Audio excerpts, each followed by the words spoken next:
ഇത് വളരെ ഔപചാരികമായ ഒരു കൂടിച്ചേരലല്ല. നമ്മൾ പരസ്പരം അറിയാവുന്ന ഒരുപാട് പേരുടെ ഒരു ഒത്തുകൂടലാണ്. ഈ ദിവസത്തിന് ഒരു പ്രത്യേകതയുണ്ട്. ഒരു അവിചാരിതമായ ഒരു യാദൃശ്ചികതയാണ്. അതാണ് കൃത്യമായും പറഞ്ഞാൽ ഒരു വർഷവും ഒരു ദിവസം മുമ്പ് ഇതേ വേദിയിൽ ലാൽ ഉൾപ്പെടെയുള്ള എൻ്റെ സിനിമാ ജീവിതത്തിൽ എന്നോടൊപ്പം യാത്ര ചെയ്ത ഒരുപാട് പേര് ഒത്തുകൂടിയ ഒരു ദിവസമാണ്. എൻ്റെ സിനിമാ ജീവിതത്തിൽ 40 വർഷങ്ങൾ പൂർത്തിയായ ആ ആഘോഷം എൻ്റെ കൂടെ ജോലി ചെയ്ത എൻ്റെ ശിഷ്യന്മാർ സംഘടിപ്പിച്ചതാണ്. ഇന്ന് 37 വർഷങ്ങൾക്ക് മുമ്പുള്ള ഒരു സന്തോഷം കൂടെ നമ്മളോട് ഷെയർ ചെയ്യുകയാണ്.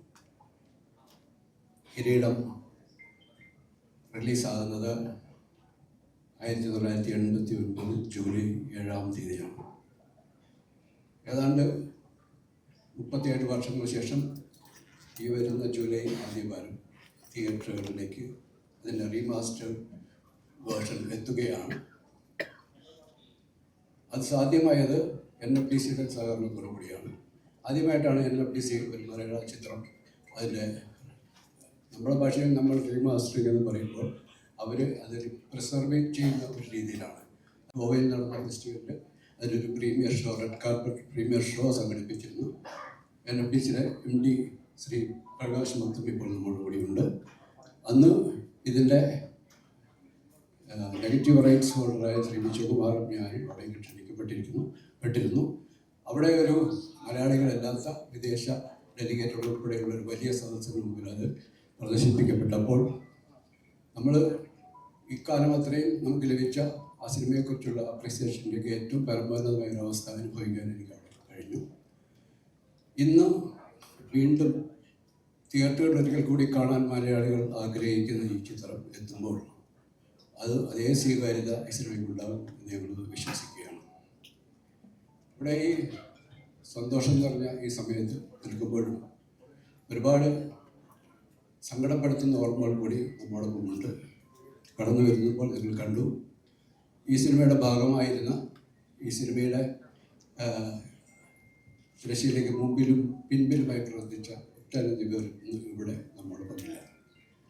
നമ്മോടൊപ്പം ഇന്ന് ഉള്ള ഞാനുൾപ്പെടെ ലാലുൾപ്പെടെ ഈ സിനിമയുടെ ഭാഗമായിരുന്ന ജീവിച്ചിരിക്കുന്ന ഒട്ടുമിക്ക പേരെയും ഇവിടേക്ക് എത്തിക്കുവാൻ കഴിഞ്ഞിട്ടുണ്ട്. ഏറ്റവും വലിയ സന്തോഷം ലാലിൻ്റെ സ്വാഭാവികമായിട്ടും ലാൽ ഇതിൻ്റെ ഭാഗമാണെന്ന് ആദ്യം തന്നെ തീരുമാനിച്ചു. ലാൽ തന്നെ പറഞ്ഞ സമയത്ത് ലാൽ തന്നെ എത്തിയിരിക്കുന്നു. ഞങ്ങൾ ലാലിനെ കാണാൻ ചെല്ലുമ്പോൾ ഇതിലൊരു പ്രീമിയർ ഷോ, ഒരു സെലിബ്രിറ്റി ഷോ നടത്താനുള്ളൊരു ഡേറ്റാണ് ചോദിക്കാൻ ചെന്നത്. ലാൽ അത് സമ്മതിച്ച ശേഷം പറഞ്ഞു, 22-ാം തീയതി ഫ്രീയാണ്, അന്ന് നിങ്ങൾക്ക് എന്നെ കൊണ്ട് ആവശ്യമുണ്ടെങ്കിൽ ഞാനിവിടെ ഉണ്ടാവും. അങ്ങനെയാണ് ഈ ലോഞ്ച്, ഈ ട്രെയിലർ ലോഞ്ചിൻ്റെ ചടങ്ങ് കൂടി നമ്മളതിൻ്റെ കൂടെ കൂട്ടിച്ചേർത്തത്. അപ്പോൾ ഒരു പൂ ചോദിച്ചപ്പോൾ ഒരു പൂക്കാലം തന്നു എന്ന് പറയുന്നത് പോലെ അദ്ദേഹം ഇതിൻ്റെ ഭാഗമാണ്. എത്രമാത്രം ഹൃദയത്തിലേക്ക് അദ്ദേഹം ഈ സിനിമയെ ചേർത്ത് വെച്ചിരിക്കുന്നു എന്നുള്ളത് നമുക്കെല്ലാവർക്കും അറിയാം. ഞാൻ അവിടെ ലൊക്കേഷനിൽ നിന്ന് ഇതിൻ്റെ ഇന്ന് റിലീസ് ചെയ്യാൻ പോകുന്ന ട്രെയിലർ കാണിച്ചപ്പോൾ അദ്ദേഹം ഓരോ സീനുകളും ഓരോരുത്തരെയും കാണുമ്പോഴേക്കും അദ്ദേഹം അതിനോട് കാണിക്കുന്ന ഒരു ഇമോഷണലായിട്ടുള്ളൊരു റിയാക്ഷൻസ് എന്നെ ഞങ്ങളെല്ലാവരും വല്ലാതെ സ്പർശിക്കുന്നുണ്ട്. മറ്റൊരു സന്തോഷം ഒരുപക്ഷെ ഈ സിനിമയുടെ നായിക ഇവിടെ എത്തിച്ചേർന്നു എന്നുള്ളതാണ്. ഞാൻ പാർവതിയെ വിളിക്കുമ്പോഴും ഈ ഒരു ചടങ്ങിലേക്ക് പാർവതി എത്തും എന്നുള്ളൊരു പ്രതീക്ഷ എനിക്കുണ്ടായിരുന്നില്ല. കാരണം ദീർഘകാലമായി സിനിമയുമായി ബന്ധപ്പെട്ട ഒരു പ്രോഗ്രാമുകളും പാർവതി പ്രത്യക്ഷപ്പെട്ടതായി കണ്ടിട്ടില്ല. എങ്കിലും ഞാനത് പറഞ്ഞപ്പോൾ ഒരു 5 മിനിറ്റ് കഴിഞ്ഞ് എന്നെ തിരിച്ചു വിളിച്ചിട്ട് ഞാൻ ടിക്കറ്റ് ബുക്ക് ചെയ്യണം, ഞാൻ വരുന്നു എന്നുള്ളത്. അതും വലിയ സന്തോഷം. അങ്ങനെ സേതുമാധവൻ്റെ ദേവിയും ഇവിടെ എത്തിയിരിക്കുന്നു.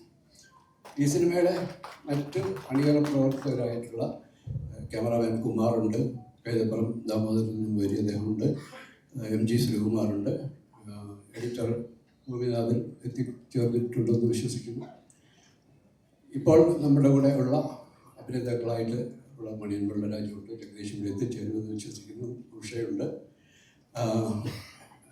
കൊല്ലം തുളസിയുണ്ട്, പൂജ രാധാകൃഷ്ണനുണ്ട്.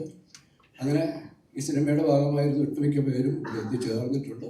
ബാക്കിയുള്ളവരൊക്കെ വളരെ എത്തിച്ചേരുമെന്ന് ഞാൻ പ്രതീക്ഷിക്കുന്നത്. ഏതായാലും അങ്ങനെ ഒരു വലിയ കൂടിച്ചേരൽ നമുക്ക് ഒരുമിച്ച് ഇവിടെ ഈ ഒരു വേദിയിൽ ഒരിക്കൽ കൂടി കണ്ടുമുട്ടാനായിട്ട് നമ്മുടെ പഴയകാല ഓർമ്മകൾ പങ്കുവെക്കാനൊക്കെ കിട്ടിയ ഈ അവസരത്തെ ഞാൻ വളരെ ഹൃദയത്തോട് ചേർത്ത് വയ്ക്കുന്ന നിമിഷങ്ങളാണ്. ഇവിടെ നമ്മളെ വിട്ടുപിരിഞ്ഞ് പോയവർ ഒരുപാട് പേരുണ്ട്. തിക്കുറിശി ചേട്ടനും ശങ്കരാടി ചേട്ടനും ഒടുവിൽ ഉണ്ണികൃഷ്ണൻ ചേട്ടനും ശ്രീനാഥ്, മുരളി, തിലകൻ ചേട്ടൻ, പനമ ചേച്ചി, ഫിലോമിന ചേച്ചി, കനകലത, ഒരുപാട് പേര്, ജോൺസൺ മാസ്റ്റർ കുടുംബം ഇന്നിവിടെ എത്തിച്ചേരേണ്ടതാണ്, എത്തിച്ചേരുമെന്ന് ഞാൻ വിശ്വസിക്കുകയാണ്.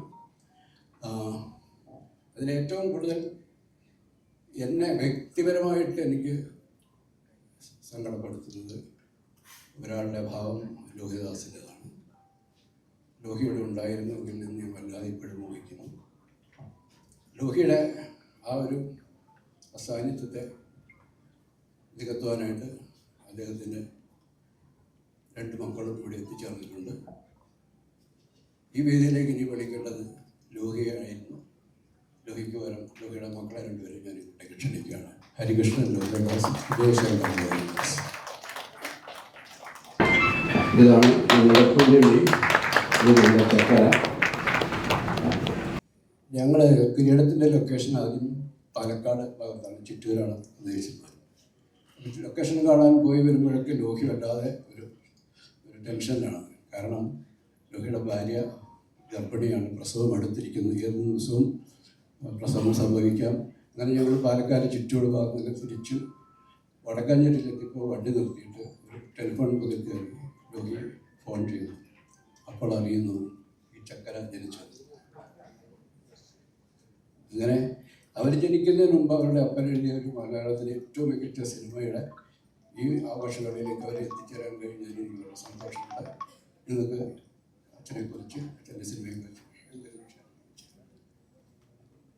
എന്താ കിരീടം സിനിമയെപ്പറ്റി എന്താ പ്രത്യേകിച്ച് കൂടുതലൊന്നും പറയാനില്ല. എനിക്ക് ഏറ്റവും ഇഷ്ടപ്പെട്ട കഥാപാത്രം, അച്ഛൻ എഴുതിയതിൽ വെച്ച് ഏറ്റവും ഇഷ്ടപ്പെട്ട കഥാപാത്രമാണ് സിനിമ.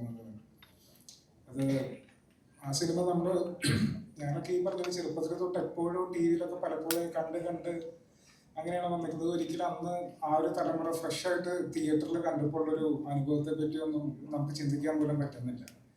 ഇന്നിപ്പോൾ നമുക്ക് പോസിബിൾ ആയിട്ടുള്ളൊരു മാർഗം ഇതാണ്. അതിനെ റിസ്റ്റോർ ചെയ്ത് അതിനെ അന്നത്തെ ഒരു ദൃശ്യഭംഗിയിൽ തന്നെ അവതരിപ്പിക്കുമ്പോൾ ഒരു തിയേറ്റർ എക്സ്പീരിയൻസ് എന്ന് പറയുന്നത് നമ്മൾ ടി വിയിൽ കാണുന്നതിനപ്പുറത്തേക്ക് ഒരു തിയേറ്റർ എക്സ്പീരിയൻസ് എന്ന് പറയുന്നത് തീർച്ചയായിട്ടും ആ സിനിമയ്ക്ക് ഇത് അനുഭവിക്കാനായിട്ടുള്ള ഭാഗ്യം വീണ്ടും എല്ലാവർക്കും ഉണ്ടാവും ഞാൻ പ്രതീക്ഷിക്കുന്നു.